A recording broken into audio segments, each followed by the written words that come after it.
Hello students, welcome to study for success. मेरा नाम है कार्तिक तोमर एंड आज हम लेके आए अपना last one shot video. Last video हमारी पूरी क्लास 12th की अकाउंटेंसी का।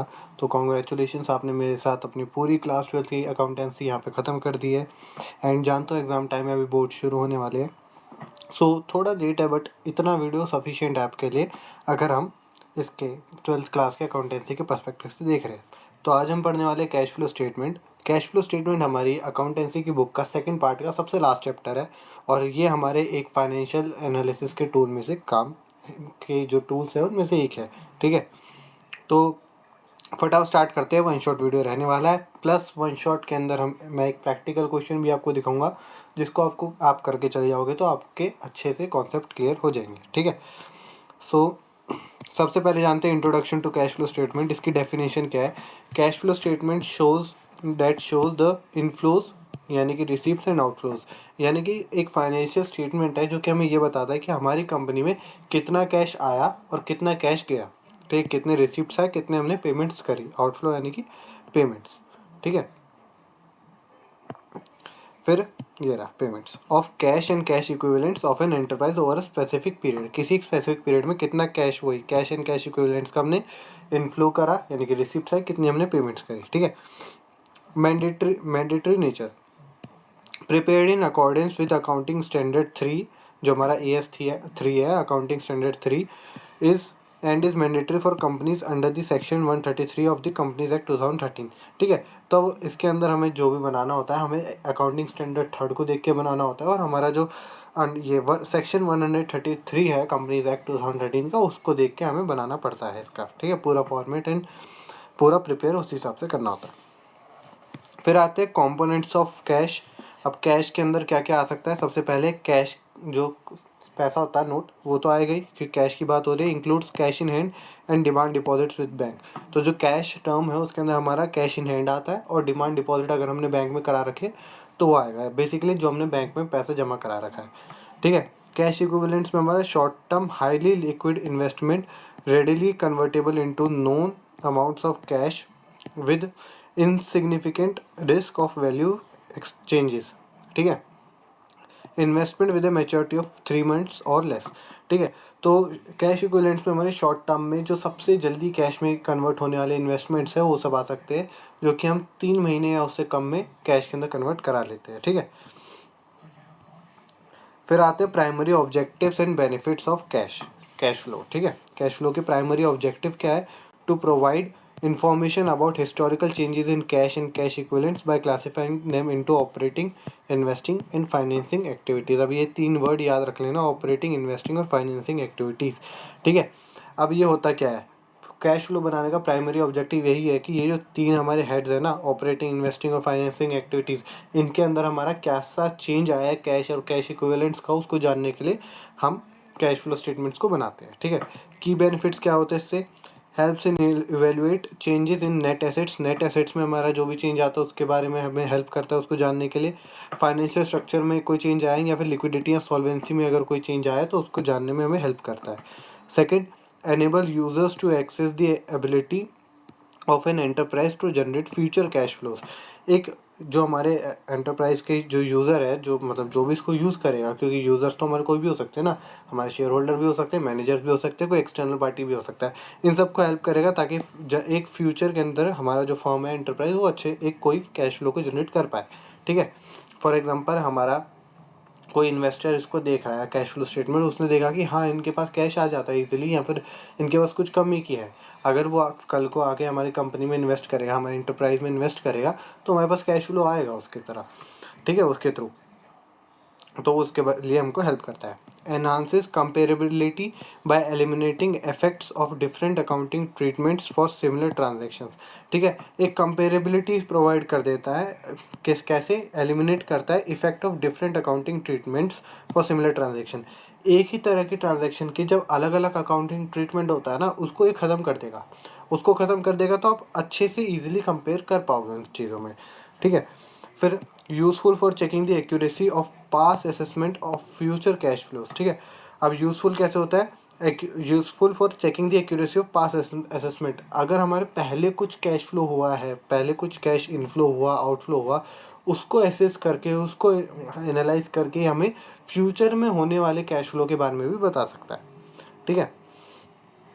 फिर क्लासिफिकेशन ऑफ एक्टिविटीज़। अब एक्टिविटीज़ की इसकी क्लासिफिकेशन देखते हैं, जो मैंने 3 बताई है ना, ऑपरेटिंग, इन्वेस्टिंग और फाइनेंसिंग। अब इसके अंदर होता क्या है, इनकी डेफिनेशन क्या है, इसके अंदर आता क्या है, वो जानते हैं। तो सबसे पहले है ऑपरेटिंग एक्टिविटीज़। ऑपरेटिंग एक्टिविटीज़ की डेफिनेशन क्या है, the principal revenue generating activities of an enterprise. जो मेन हमारा पैसा कमाने का जरिया होता है ना एक एंटरप्राइज में, उसको हम ऑपरेटिंग एक्टिविटीज़ कह देते हैं, ठीक है। इसके अंदर इन्फ्लोज के अंदर क्या क्या आएगा, कैश सेल्स हमने कर दी, रॉयल्टीज हमें कहीं से मिल गई, कोई फीस हमें मिल गई, कमीशन मिल गई, या trading of securities by financial firms. कोई फाइनेंशियल फर्म्स है, अगर वो अपनी सिक्योरिटीज़ के बीच में ट्रेडिंग कर रही है तो उससे जो पैसा आ गया वो हमारा कैश इनफ्लोज आ जाएगा। कैश आउटफ्लोज में क्या आएगा, कोई कैश पेमेंट हमने सप्लायर को करी है, एम्प्लॉय बेनिफिट फर्म बेनिफिट्स हो गए, कोई एम्प्लॉय का बेनिफिट डबल ही आ रहा है, ये वाला याद रखना। इंश्योरेंस प्रीमियम्स हो गए, और इनकम टैक्सेस हो गए, जैसे कि इनकम के ऊपर जो टैक्स हो गए, unless link to other activities. अगर इनकम के ऊपर टैक्स हमारे किसी और एक्टिविटी से लिंक्ड नहीं है तब तक हम इसको इनकम टैक्स को लेंगे इसके अंदर, कैश आउटफ्लो के अंदर, सॉरी। सो अब आते हैं फिर इन्वेस्टिंग एक्टिविटीज़ पे। अब इन्वेस्टिंग एक्टिविटीज़ होता क्या है, तो इसकी डेफिनेशन है, acquisition and disposal of long term assets और other investment not included in the cash equivalents. हमारी कैश इक्विवेलेंट्स के अंदर जो इन्वेस्टमेंट आती है वो इन्वेस्टमेंट होती है जो 3 महीने से पहले हमारा कन्वर्ट हो जाता है कैश के अंदर। तो उसको छोड़ के जो भी हमारे इन्वेस्टमेंट्स है, जो भी हमारी इन्वेस्टमेंट है, एंड जो भी हमारे लॉन्ग टर्म कोई एसेट्स हैं या कोई और इन्वेस्टमेंट है, उन सब का कभी खरीदना, कभी बेचना, जो भी होता है ट्रांजैक्शन, वो सारी ट्रांजैक्शन इसके अंदर आएगी। अब इनफ्लोज में क्या आ जाएगा, सेल ऑफ फिक्स्ड एसेट्स, कोई टेंजिबल या इनटेंजिबल फिक्स्ड एसेट्स हमने बेच दी वो, डिस्पोजल ऑफ शेयर्स, ठीक है। अब इनफ्लोज में कैसे आ रहा है ये देखो, हम किसी फिक्स्ड एसेट्स को बेचेंगे तो कैश हमारे पास आएगा ना, कैश आएगा तो वो इनफ्लोज में आ जाएगा। किसी शेयर्स को या डेट को हमने डिस्पोज कर दिया, ठीक है, तो उसके बदले में भी हमारे पास कैश आ गया। Debt instrument of other entities, किसी और एंटिटीज़ की जो डेट इंस्ट्रूमेंट है वो हमारे क्लियर हो गए, डिस्पोज हो गए, तो वो आ जाएगा पैसा। एंड रिसीप्ट ऑफ इंटरेस्ट या फिर डिविडेंड, अगर हमने कहीं पे इन्वेस्टमेंट कर रखी है किसी फॉर्म में, उसके बदले में हमें डिविडेंड मिला, या फिर किसी को हमने डेट दे रखा था तो उसके बदले में हमें इंटरेस्ट आया, तो वो सब भी हमारा इनफ्लोज के अंदर आ जाएगा। आउटफ्लोज में क्या आएगा, परचेज ऑफ फिक्स्ड एसेट्स, हमने किसी फिक्स्ड एसेट्स को खरीद लिया, जैसे कि मशीनरी, लैंड, बिल्डिंग या कुछ और खरीद लिया, काफ़ी सारी चीज़ें, प्लांट हो गया, प्लांट को खरीद लिया, तो हमने उसके बदले में पैसा दिया है, तो हमारी फर्म से पैसा गया है, तो कैश आउटफ्लो, तो इन्वेस्टिंग एक्टिविटीज़ के अंदर हमारा कैश आउटफ्लोज में आ जाएगा। परचेज ऑफ शेयर्स, किसी के शेयर्स खरीद लिए, पैसा दिया उसको। डेट्स ऑफ अदर एंटरप्राइज, अगर हमने किसी को डेट दिया हमने कि लो पैसा ले लो हमारी तरफ से, हमने आपको उधार पे दे दिया, तो हमारे उस टाइम पे तो हमारे पास से चला गया ना, तो वो। And loan made to third party, अगर हमने किसी थर्ड पार्टी को, डेट के अंदर क्या था, हमने किसी एक दूसरी फर्म को दिया है, और लोन टू थर्ड पार्टी यानी कि किसी थर्ड पार्टी को हमने लोन दे दिया, तो उस केस में हमारे पास से पैसा चला जाएगा, और फिर हमारे पास से पैसा गया तो कैश आउटफ्लो हो गया, ठीक है। अब एक चीज़ आप कंफ्यूज मत होना, इसके अंदर ना, इन्वेस्टिंग के अंदर हम दूसरी फर्म्स में इन्वेस्ट कर रहे होते हैं, ठीक है, और वहाँ से इनकम आ रही होती है, तभी ये इनफ्लो और आउटफ्लो के अंदर आता है। फाइनेंसिंग में हमारी खुद की फर्म में इन्वेस्टमेंट होती है, ये चीज़ ध्यान रखना। डेफिनेशन क्या है, activities that result in changing the size and composition of owners capital and borrowings, जो हमारी ओनर्स की कैपिटल को अफेक्ट करेगा, जो हमारी बोरिंग्स को अफेक्ट करेगा, वो हमारा फाइनेंसिंग एक्टिविटीज़ में आएगा। अब इसको ध्यान रखना, अगर हमने किसी दूसरी फर्म में इन्वेस्टमेंट कर रखा है तो वो इन्वेस्टिंग में आ जाएगा, अगर किसी ने हमारी फर्म में पैसा डाल रखा है तो वो फाइनेंसिंग में आ जाएगा, ठीक है। अब इसके अंदर इन्फ्लोज में क्या आएगा, प्रोसीड्स फ्रॉम इशू शेयर्स, हमने शेयर्स दिए मार्केट में, शेयर्स हमारे खरीदे गए, उसके बदले में हमारे पास पैसा आया, ठीक है, तो वो हमारा इन्फ्लोज में आ गया, तो इक्विटी या प्रेफरेंस शेयर, तो हमारा इन्फ्लोज में आ गया। डिबेंचर्स, हमने डिबेंचर इशू करे, उसके बदले में लोगों ने डिबेंचर खरीदे, हमको पैसा दिया, तो वो हमारा इन्फ्लो हो गया, कैश आया है उसके लिए हमारा। हमने लोन उठा लिया कहीं से, तो लोन उठा लिया, हमारी कंपनी में पैसा आया, हमारी जो फर्म है उसके पास पैसा आया, हमने कहीं से लोन उठा लिया, हमने बैंक से लोन उठा लिया। हमने बॉन्ड्स खरीद लिए, मतलब बॉन्ड्स इशू कर दिए, किसी ने हमसे बॉन्ड्स खरीद लिया, उसने खरीदिए, पैसे दिए, हमने उसको बॉन्ड्स दिए, हमारे पास तो पैसा आया ना, कैश आया, तो वो आ जाएगा। फिर आते हैं आउटफ्लो पे। अब आउटफ्लो में क्या आ जाएगा, हमने उन्हीं लोन की अगर रीपेमेंट कर दी, जो ये वाले लोन है इसकी अगर हमने रीपेमेंट कर दी तो कैश गया, ठीक है, हमारा फाइनेंसिंग पे इफेक्ट पड़ा ये, ठीक है। क्योंकि हमने लोन ले रखा था, उससे हमारा फर्म का काम चल रहा था, तो हमारी तरफ से पैसा गया तो आउटफ्लो। रिडम्पशन ऑफ डिबेंचर्स, लोगों ने रिडम्पशन कर लिया डिबेंचर का और प्रेफरेंस शेयर्स का कि यार हमें डिबेंचर हमने जो आपको दे रखे थे उसको रिडीम करना है, तो हमें अब उनको पैसा देना पड़ेगा। हमने जब अकाउंटिंग फॉर डिबेंचर्स और प्रेफरेंस शेयर्स के करा था, redemption of debenture and preference share, तो उसमें हमने पढ़ा था, हमने उनको पेमेंट कर रहे थे डिबेंचर होल्डर को या प्रेफरेंस शेयर होल्डर को, तो उसमें हमारा पैसा जा रहा था, तो वो हमारा आउटफ्लो में आ जाएगा। बाय बैक ऑफ इक्विटी, अगर किसी ने बाय बैक ऑफ इक्विटी, अगर हमारी ही फर्म ने बाय बैक ऑफ इक्विटी कर लिया कि यार हमें वापस खरीदने शेयर्स मार्केट से, तो जाओ पैसे दो, पैसा तो जाएगा ना, तभी तो शेयर्स मिलेंगे। पैसा दिया लोगों को, आपने शेयर्स खरीद लिया, जिसने बेचा हमने खरीद लिया, तो हमारी तरफ से तो पैसा गया, भले ही हमारे पास शेयर्स आ गए, तो हम आउटफ्लो हो गया, ठीक है। बस इसमें दिमाग में रखना है कि हमें कैश के हिसाब से देखना है, हमें ये नहीं देखना कि हमारे पास क्या आया क्या गया, हमें कैश ही देखना है। कैश आया तो ठीक इनफ्लो, कैश गया तो आउटफ्लो, ठीक है। Payment of interest and dividends, अब हमारे फर्म में जिन्होंने पैसा डाल रखा ना, उनको हमने इंटरेस्ट दे दिया, सॉरी डिविडेंड्स दे दिया। अगर हमने, हमारी फर्म ने, किसी ने बोरोड कैपिटल डाल रखे, डिवेंचर ले रखा है हमारे, तो हमने उनको इंटरेस्ट दे दिया, तो वो डिविडेंड्स और इंटरेस्ट जो होगा वो उसके ऊपर जो जो हम पेमेंट करेंगे उस वो आएगा फाइनेंसिंग के अंदर। अगर हमें किसी और फर्म से मिल रही है तो हमारा इन्वेस्टिंग में आ जाएगा, ठीक है। बाकी ये बेसिक सा एक टेबल है, एनसीईआरटी से मैंने उठा के डाला है, यहाँ पे ध्यान से देख लो। कैश इनफ्लोज, कैश आउटफ्लोज के अंदर क्या क्या आ जाएगा, ऑपरेटिंग के अंदर proceeds from sale of goods या फिर सर्विस टू कस्टमर्स वगैरह, मतलब बेसिक सी वही चीज़ें हैं जो मैंने अभी ऊपर समझाई है, ठीक है। उसको एक पूरे फॉर्मेट में, अगर आपको इस चार्ट से समझ में आता है तो उस चार्ट से समझ लेना। वन शॉट है तो जल्दी जल्दी कवर कराने की मैं कोशिश करूँगा। अब प्रिपरेशन मेथड्स, अब ऑपरेटिंग एक्टिविटीज़ या बाकी पूरे का ही मैं समझाऊंगा एक साथ, ठीक है। इसमें ऑपरेटिंग एक्टिविटीज़ लिख रखा है क्योंकि मेन उसी में हमारा काम आता है ज़्यादातर, क्योंकि वही थोड़ा सा कंफ्यूजिंग रहता है, ठीक है। तो ऑपरेटिंग एक्टिविटीज़ का हम जब प्रिपरेशन करते हैं, जब हम कैश फ्लो बनाते हैं, तो उसमें दो मेथड हो सकते हैं। एक तो डायरेक्ट तो हमारा ग्रॉस कैश रिसिप्ट दे रखा है, ग्रॉस कैश पेमेंट्स दे रखी है, हमें मेन चीज़ पता है कि यहाँ से हमारा ये इनफ्लोज है, रिसिप्ट हमारी यहाँ से होगी, पेमेंट्स हमारी ये है, इनको ऐड और लेस करके हम दिखा दो, ठीक है। जितनी इनकम आई उसमें उसको ऐड कर दो, जितने आउटफ्लो है उसको लेस कर दो, इतना हो गया, ठीक है। बाकी इन्वेस्टिंग और फाइनेंसिंग का तो हमें क्वेश्चन में ऐसे ही दे रखा होगा, जो चीज़ इसमें लिखी हुई है वैसे ही दे रखी होगी, ठीक है।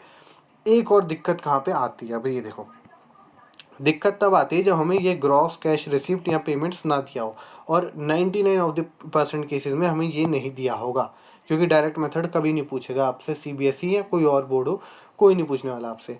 मेन आता है आपका इनडायरेक्ट मेथड में। अब इनडायरेक्ट मेथड में क्या होता है, हमें स्टार्ट करना होता है नेट प्रॉफिट या फिर loss before tax and extra ordinary items. हम टैक्स और एक्स्ट्रा ऑर्डिनरी आइटम्स देने से पहले, चार्ज करने से पहले, जो हमारे पास नेट प्रॉफिट बचा होता है या नेट लॉस होता है, उसके अंदर एडजस्टमेंट करते हैं। कैसे? नॉन कैश आइटम्स की, जैसे कि डेप्रिसिएशन हो गया, गुडविल राइट ऑफ होगी, इन प्रोविजंस हो गए, तो इनको वापस ऐड करो। हमने अगर डेप्रिसिएशन चार्ज कर दिया, ऐड करो, ठीक है, नॉन कैश आइटम है।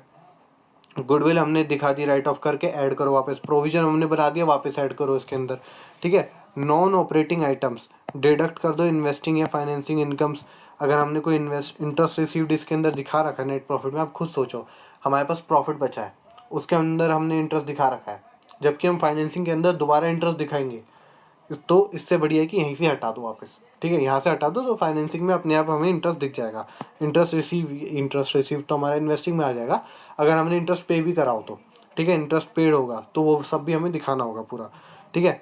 ऐड कर दो एक्सपेंसेस, जैसे कि फाइनेंस कॉस्ट कोई अगर हमें लगी है, तो कोई भी एक्सपेंस हुआ है तो हम उसको वापस कर दो, ठीक है, वापस ऐड बैक कर दो।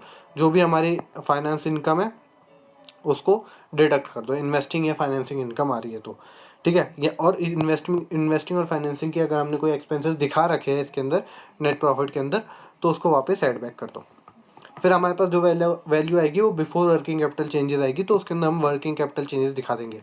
अगर हमारे करंट एसेट्स में कोई डिक्रीज़ हुआ है या करंट लाइबिलिटीज़ में कोई इंक्रीज़ हुआ तो हम उसको ऐड कर देंगे। अगर हमारा करंट एसेट्स बढ़ता है या फिर करंट लाइबिलिटीज़ डिक्रीज़ होती है तो हम उसको डिडक्ट कर देंगे, यानी कि लेस कर देंगे, ठीक है। ऐड या लेस, और डिडक्ट या लेस, ठीक है। ऐड क्या क्या करना है, करंट एसेट गिरा और लाइबिलिटीज़ बढ़ी तो उसको ऐड कर दो, ठीक है, ये चीज़ याद रखना। बेसिकली आप लाइबिलिटी के हिसाब से देख के चलो, दोनों अलग अलग होंगे, ठीक है। लाइबिलिटीज़ और assets, current liabilities current assets अलग अलग होंगे, ठीक है, दिमाग में रखो, करंट लाइबिलिटीज़ करंट एसेट्स अलग अलग है, ठीक है। एक बढ़ेगा तो दूसरा गिरेगा, ये चीज़ ध्यान रखो। तो लाइबिलिटीज़ के हिसाब से चलो, लाइबिलिटीज़ बढ़ी तुम भी बढ़ाओ, वर्किंग कैपिटल में ऐड करो, प्लस करो। लाइबिलिटीज़ गिरी तो तुम माइनस करो, ठीक है। जो लाइबिलिटीज़ के साथ होगा उसका उल्टा होगा हमारा करंट एसेट्स के साथ। करंट एसेट्स गिरे बढ़ा दो, क्योंकि लाइबिलिटीज़ बढ़ती है हमारी, लाइबिलिटीज़ बढ़ती है, करंट एसेट गिरती है, बढ़ा दो, दोनों को ऐड कर दो। हमारी लाइबिलिटीज़ गिर जाती है, करंट एसेट्स बढ़ जाती है, तो लेस कर दो, ठीक है। सिंपल सा, ये चीज़ दिमाग में रख के चलो। फिर आते हैं स्पेशल आइटम के ट्रीटमेंट पे।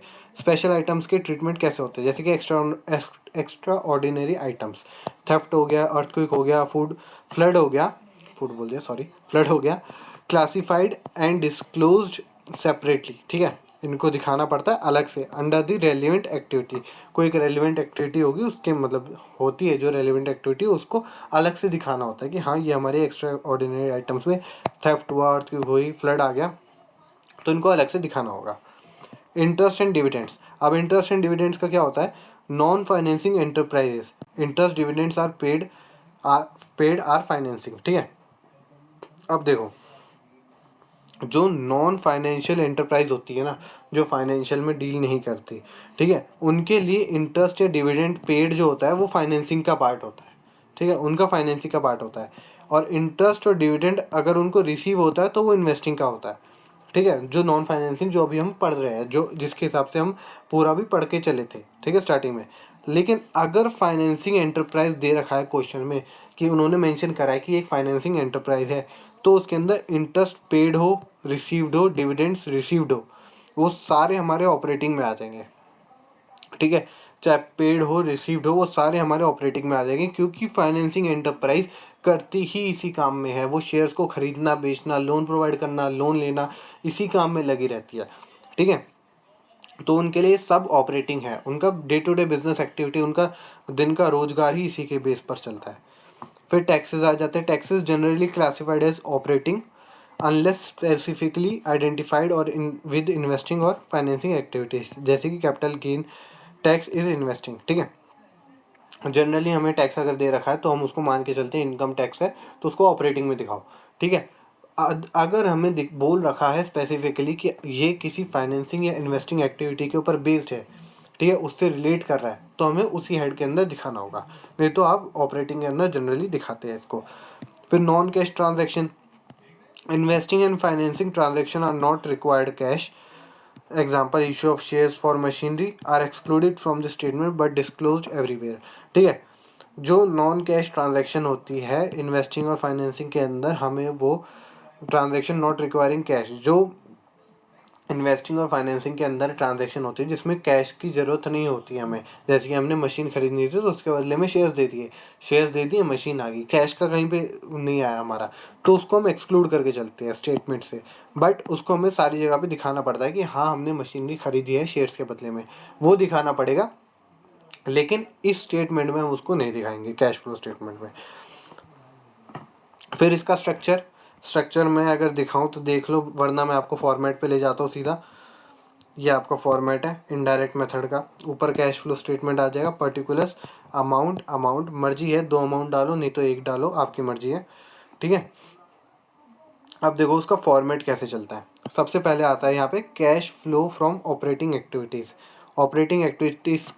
Cash flow from operating activities करके एक मेन हेड आता है, आप ए भी लिख सकते हो यहाँ पे, ABC, ठीक है, बेटर रहेगा।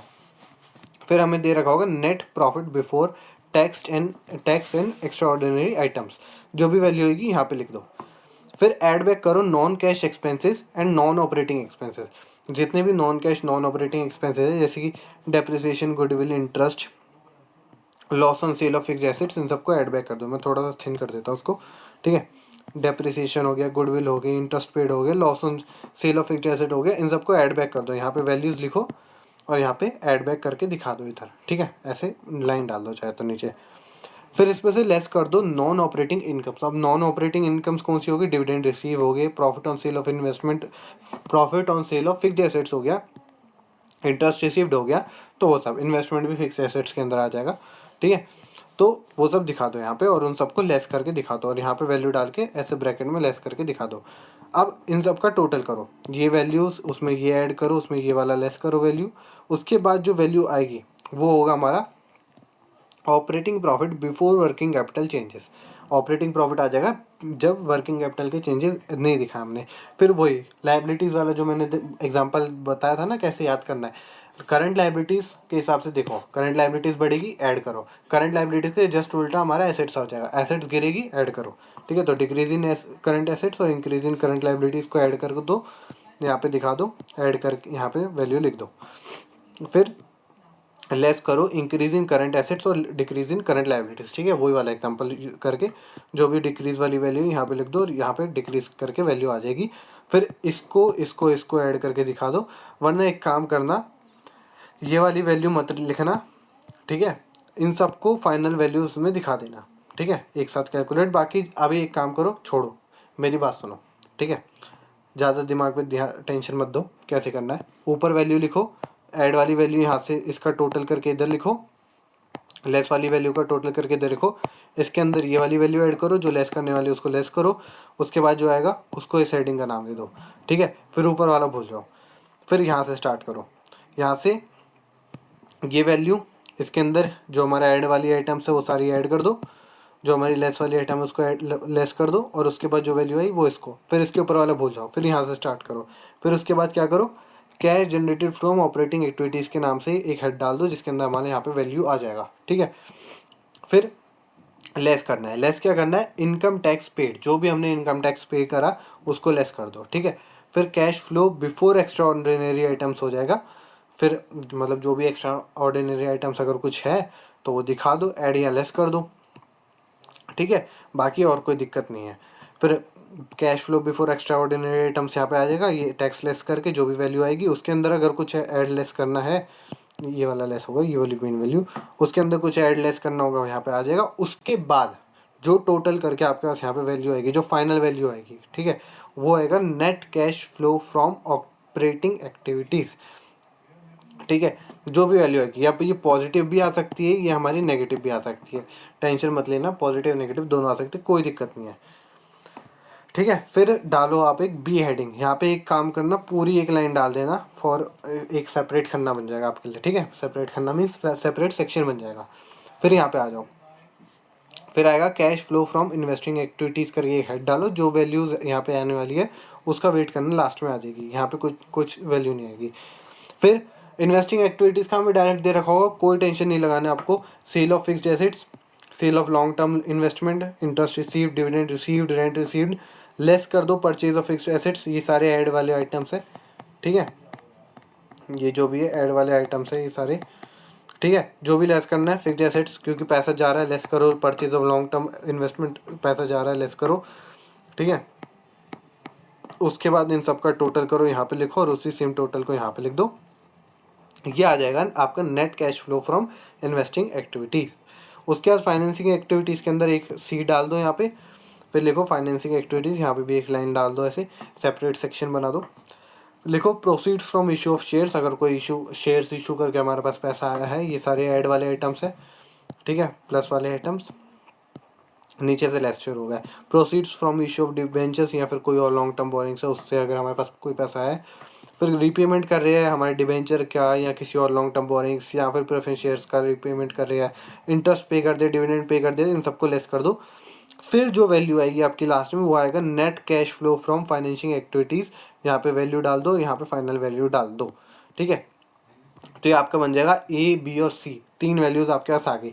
अब तीनों को ऐड कर दो, तीनों कोई भी पॉजिटिव भी आ सकती है, नेगेटिव भी आ सकती है, तीनों वैल्यूज़, कोई टेंशन नहीं लेनी, ठीक है। फिर तीनों को ऐड कर दो, आपके पास आ जाएगा नेट इंक्रीज या डिक्रीज, और decrease in cash and cash equivalents, ठीक है। जो भी आपका ऐड करके आएगा वो आपका नेट इंक्रीज या डिक्रीज हो जाएगा कैश या कैश इक्विवेलेंट्स में, तीनों को ए प्लस बी प्लस सी, जो भी वैल्यू आएगी। अब चाहे पॉजिटिव आए नेगेटिव आए कोई दिक्कत नहीं, हमारा कुछ भी हो सकता है, ठीक है। अब इसको कंफर्म कहाँ से करना है, बैलेंस शीट चेक करो, बैलेंस शीट को मैं आपको 2 साल की वैल्यू दी होगी, प्रीवियस ईयर और करंट ईयर, दोनों के कैश एंड कैश इक्विवेलेंट्स वाले सेक्शन में जाओ, दोनों के बीच का डिफरेंस अगर इस वाले से मैच कर रहा है ना, मान लो आपने क्वेश्चन सही करा है, मान लो क्या 100% आपने क्वेश्चन सही करा है, अगर दोनों के बीच का डिफरेंस आपका इस वैल्यू से मैच कर गई, इसकी वैल्यू जो होती है ना नेट इंक्रीज और डिक्रीज की वैल्यू, इससे मैच कर गई, आपका क्वेश्चन 100% सही है, टीचर चाह कर भी मार्क्स नहीं काटेगा। फिर आता है कैश इन द बिगिनिंग, ठीक है, जो भी बिगनिंग में हमारा कैश का वैल्यू है आप उसको लिखो यहाँ पे, उसको ऐड करके दिखा दो। उसके बाद जो आपकी वैल्यू आएगी वो हमेशा आपका cash and cash equivalents at the and के बराबर ही आएगी। ठीक है, क्योंकि ये डिफरेंस, ये स्टार्टिंग पीरियड दोनों को ऐड कर दो तो हमारा एंड पीरियड का वैल्यू आ जाएगी। ठीक है, यहाँ पे आप दो ऐसे डंडे डालो, एक मतलब बराबर वाला साइन जो आपने पढ़ा होगा, एंड क्वेश्चन यहाँ पे ख़त्म। ठीक है आपका। अब एक प्रैक्टिस क्वेश्चन मैं आपके लिए लेके आया हूँ। ठीक है, from the following information of Oswal mills limited prepare the cash flow. अब मैं इसमें पूरा क्वेश्चन सॉल्व नहीं करूँगा, मेरे पास सॉल्यूशन भी है, मेरे पास क्वेश्चन भी है, मैं बस इतना बताऊँगा आपको क्वेश्चन कैसे देखना है। ठीक है, क्वेश्चन कैसे पढ़ना है, मैं उसका आपको पूरी टिप दूंगा। ठीक है, सबसे पहले देख लो बैलेंस शीट आपको कब कब की दे रखी है, 2016-17 की दे रखी है, और साल का एंड देख लो, यहाँ पे 2017 का एंड है, यहाँ पे 2016 का एंड है, यानी कि ये हमारा प्रीवियस ईयर है और ये हमारा करंट ईयर है। ठीक है, प्रीवियस ईयर करंट ईयर, इसको देख के चलो। ठीक है, इक्विलिटी लाइबिलिटी ये ठीक है, नोट नंबर हमें दे रखा है, यानी कि हमें यहाँ पे जाके एडजस्टमेंट हो सकती है। ठीक है, ओके, देख लिया हमने सारा। कैश एंड कैश इक्विवेलेंट्स का बैलेंस देख लो, 1200 हमारा ये करंट ईयर का है और प्रीवियस ईयर का हमारा 800 है, यानी कि 400 रुपये हमारा फाइनल आंसर आना चाहिए। ठीक है, 400 रुपये नहीं, ये लैक्स में दे रखा है, रुपीज़ इन लैक्स, 400 हमारा आना चाहिए। फिर उसके बाद ये हमें नोट्स टू अकाउंट्स दे रखे हैं। शेयर में कैपिटल में हमारा इतना है, प्रेफरेंस शेयर में इतना है, शेयर कैपिटल में कोई चेंज नहीं है। प्रेफरेंस शेयर हमारे 100 लाख हमारे प्रेफरेंस शेयर रिडीम हो चुके हैं। इसका मतलब हमें यहाँ से पता चल रहा है, क्योंकि अब प्रीवियस ईयर में हमारे 400 थे, करंट ईयर में हमारे 300 है, यानी कि 100 लाख के हमारे यहाँ पे रिडीम हो चुके हैं। फिक्स एसेट्स में हमें देख के क्या पता लग रहा है, हमारा टेंजिबल एसेट्स में 3400 थे पिछले साल, इस साल है 3600, यानी कि 2 लाख के हमारे फिक्स्ड एसेट्स जो है हमारे वो हमने खरीदे। 200 लाख, सॉरी 2 लाख नहीं, 200 लैक्स के हमने फिक्स एसेट्स खरीदे हैं। और आगे क्या पता चल रहा है, हमारा डेप्रिसिएशन इस साल में 1200 का लगा है। ठीक है, इसके अलावा ऊपर से हमें कुछ पता चल रहा है, हाँ ट्रेड रिसीवेबल हमारे 100 से कम हुए हैं, यानी कि पैसा आया है इनके पास से। पहले 900 थे, अब 800 हो गए, 100 लाख का हमारा पैसा आया है। इन्वेंट्रीज हमारी पहले 1300 लाख थी, अब 1200 लाख है, यानी कि इसका भी पैसा आया है। एंड और कुछ इन्फॉर्मेशन, ट्रेड पेबल हमने 100 लाख के और ट्रेड पेबल बना लिए इस साल। शॉर्ट टर्म बोरिंग्स हमने पेमेंट करी है 400 लाख की। ठीक है, 400 लाख की पेमेंट करी है, 100 लाख हमारा बड़ा है और पेमेंट करिए, ब्रैकेट में डाल देता हूँ। उसके अलावा सरप्लस में हमारा 700, आप देखना नेट प्रॉफिट हमें यहीं से पता चल गया, ये पहले हमारा 4000 था, इस साल के एंड में हमारा 4700 है, तो हमारा 700 का नेट प्रॉफिट है। ठीक है, एक बार चेक कर ले, तो कहीं अगर और नहीं दे रखा तो यही हमारा नेट प्रॉफिट माना जाएगा। हाँ, प्रॉफिट आफ्टर टैक्स हमारा 700 ही है। ठीक है, यही वैल्यू हमारे ऊपर रिजर्व्स एंड सरप्लस में डाल रखे हैं इन्होंने। ठीक है, अगर आपको नीचे ऐसे अगर प्रॉफिट एंड लॉस स्टेटमेंट नहीं दे रखा होगा ना, statement of profit and loss, तो आप यहाँ से निकाल सकते हो। रिजर्व्स एंड सरप्लस से दोनों के बीच का डिफरेंस देख लेना, वो आपका नेट प्रॉफिट आ जाएगा। वही हमारा यहाँ पे प्रॉफिट आफ्टर टैक्स दे रखा है। No dividend paid by the company during the current financial year out of fixed asset land worth 1 lakh was sold at this amount, जो भी अमाउंट दे रखी है और कुछ। ओके, मतलब 1 लाख पे ही हमारी सोल्ड हो गई हमारी फिक्स एसेट। तो आपको ऐसे पूरा मतलब क्वेश्चन देख लेना है, प्रॉफिट बिफोर टैक्स वगैरह देख लेना है। और हाँ, लॉस ड्यू टू अर्थक्वेक हमारा वही आ जाएगा, क्या था हमारा लॉस ड्यू टू अर्थक्वेक हमारा था एक्स्ट्राऑर्डिनरी आइटम, जो 1,10,000 का है, 200 रुपये का डेप्रिसिएशन। मतलब बेसिकली आप देख लेना पूरे को, कहाँ पे क्या क्या आइटम है जो जो हमारे काम में आएगी। ठीक है, अदर इनकम में डिविडेंड इनकम आ गई, डिविडेंड इनकम आई है तो हमारा डायरेक्ट दिमाग कहाँ जाएगा, इन्वेस्टिंग पे। ठीक है, इनकम है क्योंकि। ठीक है, फिर हम जाते हैं अब सीधा सॉल्यूशन पे। सॉल्यूशन पे हमारा कहाँ से जाएगा, net profit before tax and extra ordinary items, note number 1 पे उन्होंने देखा रखा है। अब 2800 कहाँ से आया, देखो बिफोर टैक्स, टैक्स पेड इन्होंने दिखा दिया 1,000 लाख का है, तो इसको ऐड कर दो 1700 से पहले हमारा before tax and extra ordinary items 1700 plus 1100, 1700 plus 1100 हमारा एक्स्ट्रा ऑर्डिनरी आइटम सिर्फ एक था, लॉस ड्यू टू अर्थक्वेक, दोनों को ऐड कर दो, ये हमारा आएगा 2800। ठीक है। तो ये 2800 हमें यहाँ पे वैल्यू ले जानी है, ये 2800 वैल्यू ले गए। फिर adjustment for non cash and non operating expenses, हमारा जो non cash non operating expense है, इंटरेस्ट पेड और डेप्रिसिएशन 200 का हमें इसके अंदर दे रखा है। देखो यहाँ पे डेप्रिसिएशन दे रखा है तो हमें निकालने की ज़रूरत नहीं है अलग से, यहाँ पे डेप्रिसिएशन दे रखा है, ये लगा दो।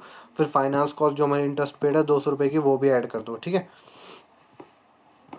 जो हमारी इंटरेस्ट पेड है वो, डेप्रिसिएशन, दोनों को ऐड कर दो। Non cash non operating expenses दोनों को ऐड कर दो, ठीक है। Operating profit before working capital changes आ जाएगा। उसके बाद हमारे पास छोटा क्वेश्चन है, इसके अंदर ज़्यादा एडजस्टमेंट नहीं है, ठीक है ना। फिर वर्किंग कैपिटल चेंजेस में हमारा decrease in inventories, decrease in trade receivable, increase in trade payable, जो भी था 100 का हमने सारा दिखा दिया यहाँ पे, दो तीनों को ऐड कर दिया। Cash generated from operations 3,500, 3,500 lakh, ठीक है, बहुत बड़ी वैल्यू है, 3,500 बोल के चलता हूँ।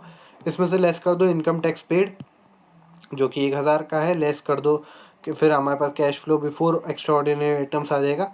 फिर लॉस ड्यू टू अर्थक्वेक जो हमारा 1,100 का लॉस है उसको भी लेस कर दो। तो final value from net cash flow from operating activities हमारा आ जाएगा 1,400 का, ठीक है। तो ये हो गया हमारा ए। बी में क्या करना है हमको, sale of land, cash flow from investing activities निकालनी है, sale of land, purchase of fixed assets, purchase of inventories. अब देखो इन 2 वाला नोट नंबर है ना, ये मैं आपको लेके जाता हूँ सीधा यहाँ पे वर्किंग नोट्स में। पहला वाला तो ये हो गया। सेकंड वाला फिक्स्ड एसेट्स का अकाउंट हमें बनाना पड़ेगा। कैसे बनाना पड़ेगा, देखो ओपनिंग बैलेंस हमारे 3400 का था, क्लोजिंग हमारा 3600 का। हमें एक चीज़ बता रखी थी कि हमने एक वो एडजस्टमेंट में हमने एक लैंड बेच दी थी 1,00,000 की, सॉरी 1,000 की, 1,000 लाख की, ठीक है। तो वो 1,000 की वैल्यू यहाँ पे दिखा दो। अब जो भी बैलेंस फिगर आएगा वो हमारा कैश परचेज हो जाएगा, ठीक है, cash purchase of fixed assets. तो 1,200 का जो था वो हमारा कैश परचेज हो गया, ठीक है। अभी कहाँ काम आएगा, ये रहा, purchase of fixed assets 1,200 less कर दो, परचेज ऑफ इन्वेस्टमेंट 100 का लेस कर दो, net cash flow from investing activities 300 हमारी यहाँ पे आ गई। आगे चलो, cash flow from financing activities, payment for short term loans हमने कोई पेमेंट करी थी, लेस कर दो। इंटरेस्ट पेड जो हमने स्टार्टिंग में वहाँ से लेस करा था ना ऑपरेटिंग एक्टिविटीज़ से, उसको यहाँ पे लेस करके दिखा दो। रिडम्पशन ऑफ 10% प्रेफरेंस शेयर जो मैंने 100 का बताया था उसको लेस कर देंगे। फिर हमारे पास सी वैल्यू आ जाएगी, net cash used in cash financing activities, sorry दिमाग से उतर रहा है, कैश कैश बोलो, net cash used in financing activities आ जाएगा 700 का नेगेटिव। अब A plus B plus C को हम करेंगे यहाँ पे नेगेटिव 300, पॉजिटिव कितना था ये 1,400, 1,400 माइनस 300 और माइनस 400, तो 1,400 माइनस 300 माइनस 700, सॉरी 400 नहीं 700, तो 1,400 माइनस 300 माइनस 400, ये हमारे पास 700, सॉरी 700 यार, बार बार मैं सॉरी ना, थोड़ा सा देख लेना, ठीक है। तो 400 हमारे पास आ जाएगा फाइनल वैल्यू, जल्दी जल्दी बोल रहा हूँ ना, जल्दी कवर कराना है। तो ये 400 हमारे पास आ जाएगा तीनों को ऐड करके, ठीक है। अगर आपको समझ में नहीं आया थोड़ा सा रिवाइंड करो, रिवाइंड करके क्वेश्चन एक बार खुद से पढ़ो, स्क्रीनशॉट ले लो, कुछ भी करो लेकिन क्वेश्चन एक बार खुद से ट्राई करके देख लेना, बहुत अच्छा क्वेश्चन है। Net increase in cash and cash equivalents during the year, A plus B plus C हमारा 400 का यहाँ पे आ गया। अब हमने जो स्टार्टिंग में दिखाया था कैश एंड कैश इक्विवेलेंट्स के बीच का डिफरेंस वो भी 400 होता है, यहाँ पे भी 400, यानी कि 100% हमारा क्वेश्चन सही है। Cash and cash equivalents in the beginning हमारा 800 ये रहा, और उसको अगर हम ऐड कर देंगे तो हमारे पास cash and cash equivalents at the end आ जाएगा 1,200, जो कि हमारा बैलेंस शीट कहाँ गई, ये वाली वैल्यू है, राइट। सो इसी के साथ वीडियो को करेंगे हम एंड एक बार दिखा दे तो आपको एक्यूमुलेटेड डेप्रिसिएशन का, ठीक है। एक्यूमुलेटेड डेप्रिसिएशन अकाउंट में हमारा ओपनिंग बैलेंस था 1,200 का, क्लोजिंग बैलेंस था हमारा, सॉरी ओपनिंग था 100 का और क्लोजिंग था 1,200 का। जो बचा हुआ 200 है वो हमारा statement of profit and loss में चले जाएगा, जो कि मैंने ऊपर भी दिखा दिया था। देखो यहाँ पे 1,200 का इस साल डेप्रिसिएशन हुआ है, 1,000 का पिछले साल हुआ है, तो जो डिफरेंस आ गया 200 का वो हमारा डेप्रिसिएशन इस साल का एक्स्ट्रा ऐड हुआ है, ठीक है। सो आई होप आपको समझ में आ गया हो, और समझ में आ गया हो तो वीडियो को लाइक कीजिएगा। एंड मेरे साथ लाइव क्लासेस लेनी है अब तो, अब क्या ही लोगे, अब तो आपका क्लासेस ही ख़त्म हो गई, ठीक है। अगर आप प्रमोट होके 12th क्लास में आए हो, अभी स्टार्टिंग हुआ है, आप मतलब 11th क्लास के आपने पेपर दिए हैं, या फिर आपके कोई रिलेटिव में है, या फिर आपके कोई दोस्त है जो 11th क्लास में है, उसको मेरे साथ पढ़ना हो, यू आर मोस्ट वेलकम। अगर वो 12th क्लास में आ गया, यू आर मोस्ट वेलकम। अगर आपका कोई दोस्त या कोई और फ्रेंड है जिसको कोई और सब्जेक्ट पढ़ना हो, या कोई छोटा भाई बहन भी है जो 6th 7th में भी हो गए, या उससे भी छोटा हो, 1st 2nd 3rd 4th में भी होगा, most welcome. Study for success पे आपको हर एक 1st से लेकर 12th तक के हर एक क्लास के टीचर्स मिलेंगे। नया सेशन शुरू होने वाला है, अच्छे से तैयारी करो, ठीक है, फुल ऑन पावर के साथ। अगर आपको ऑनलाइन क्लास लेनी है तो आप ऑनलाइन क्लास लीजिए। अगर आप दिल्ली में रहते हैं तो आप लक्ष्मी नगर आके हमारे ऑफलाइन सेंटर पे भी क्लासेस ले सकते हैं। एज़ यू आर कंफर्टेबल, जैसा आपको कंफर्टेबल महसूस हो आप वैसे क्लास लीजिए। स्टडी फॉर सक्सेस के साथ ज्वाइन कीजिए। आपको नोट्स चाहिए, आपको स्टडी फॉर सक्सेस पे मिलेंगे। आपको लाइव क्लासेस चाहिए स्टडी फॉर सक्सेस पे। बेनिफिट्स क्या क्या होंगे लाइव क्लासेस के? मेरे साथ 1-on-1 इंटरेक्शन। ऑफलाइन सेंटर्स आइए, ऑफलाइन सेंटर्स में भी 1-on-1 इंटरेक्शन होगा, वहाँ पे और अच्छे से पढ़ाई करेंगे। ऑनलाइन चाहते हो, ऑनलाइन भी हो जाएगा। 1-on-1 इंटरेक्शन, नोट्स होंगे, रेगुलर टेस्ट होंगे। अभी मैं आपको वैसे पढ़ा रहा हूँ जैसे मैं पढ़ाना चाहता हूँ। आप ऑफलाइन आइए या फिर आप ऑनलाइन क्लासेस लीजिए, आपको मैं वैसे पढ़ाऊँगा जैसे आप समझ जाओगे, ठीक है। एंड सबसे बेस्ट चीज़ ऑनलाइन की, आपका हर एक डाउट क्लियर होगा। अभी आपको कोई डाउट आ रहा होगा, आप कमेंट करेंगे, अभी तो एग्ज़ाम में ज़्यादा टाइम भी नहीं बचा, ठीक है। अब फिर वो पैनिक हो जाएंगी, कब तक डाउट का रिप्लाई आएगा, कब कुछ होगा। ऑफलाइन सेंटर्स आइए या फिर ऑनलाइन क्लास लीजिए। ऑनलाइन क्लास सबसे चीपेस्ट में हमारे स्टडी फॉर सक्सेस पे अवेलेबल है। आइए, ज्वाइन कीजिए, पढ़िए और टॉप कीजिए, ठीक है। इम्प्रूवमेंट होगी, गारंटेड, गारंटेड, ठीक है। सो अब इसी के साथ वीडियो को करते हैं एंड आपसे मिलते हैं अब नेक्स्ट सेमेस्टर, या ऑफलाइन क्लास या ऑनलाइन क्लास, जो ऐसा आपको लेना हो। And this is from me, from my side. आपका सिलेबस यहाँ पे ख़त्म होता है एंड मिलता है आपसे नेक्स्ट बारी कभी, शायद may be online class, may be offline class. So bye.